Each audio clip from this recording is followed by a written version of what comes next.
73% of voters, 73% rate the economy as good or excellent. 79% are optimistic about their own financial future. Quinnipiac with these numbers in their latest national poll. So what does it mean for the 2020 race? Dan Mitchell is here, Center for Freedom and Prosperity, where he's the chairman. And so you're going to see them all on the stage tonight, Dan, or not all of them, but the 7 candidates who qualified for the debate. And they're going to try to make some arguments.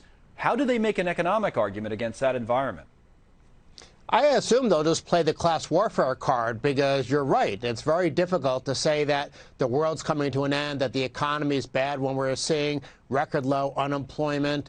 We're seeing record low unemployment for minorities. We're seeing wage growth, especially at the low end. I mean, on paper, and not only on paper, but in reality, this is a very strong economy. Now, let me give you a little caveat. Okay. We might have said the same thing in 2007. So, maybe there's a bubble. Maybe there's some hiccup down the road that we don't know about. And economists are lousy forecasters. So it's not like I'm going to be able to tell you what's going to happen. But right now, it's a strong economy, and I think that plays very well for President Trump. Yeah, many people did say the same thing in 2007. Most of the time they were talking about the market, as I remember, and there were issues bubbling well before that in 2006 in the subprime market and all the rest. So that kind of stuff was out there. Is there anything?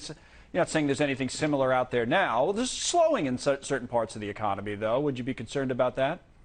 If I was to identify something to be concerned about, I think all the central bank easing, not only by the Federal Reserve, but the European Central Bank, other central banks around the world, that I think has just dumped a lot of excess liquidity into markets, and I think it's bid up asset prices. And so maybe there's a bubble there. That's something that concerns me. And heaven knows Europe, I think, is in a very weak state with lots of excessive government debt and economic weakness. Though, right? I mean, in presidential politics, I mean, it's all timing. And most people that are polled, and again, they could be wrong. They say this expansion will continue. But when do you think it's the most important time to look? Maybe early next summer or something like that?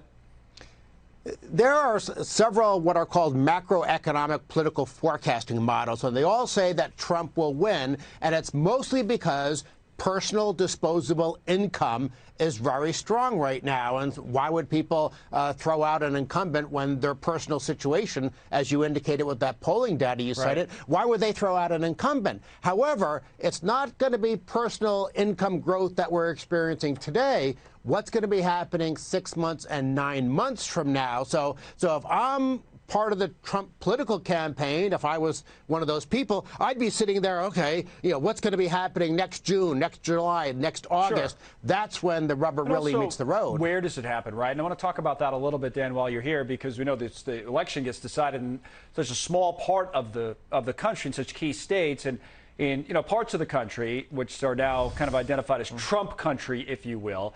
There are new numbers out that show that some of these areas may have been in a recession during the last campaign in 2016. Reuters had a report based on data from the Bureau of Economic Analysis. But it's changed now. So the number of counties with negative GDP growth in so-called Trump country, where he won, has fallen by nearly half during the first 2 years of his presidency. So again, when you look at that and you try to determine re-election odds, what would you say?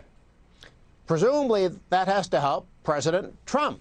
Now, some of my Democratic friends, they tell me, oh, but manufacturing jobs haven't recovered. Well, in a productive, growing economy, manufacturing jobs do tend to fall simply because we have more productivity improvements. Manufacturing jobs are falling in China. They're falling all over the world simply because of productivity. The question is there enough economic dynamism to create jobs elsewhere? So if people happen to be unfortunate enough to work in an industry where productivity improvements are reducing jobs, do you have other options? And right now, you look at the unemployment rate data, it's just a very strong picture. If you're going to lose your job, it's better to lose your job now than, say, back in 2009. Yeah, plenty of other options out there. All right, we'll watch the debate tonight, see if any of this comes up. Dan, thank you. Dan Mitchell. Thank you.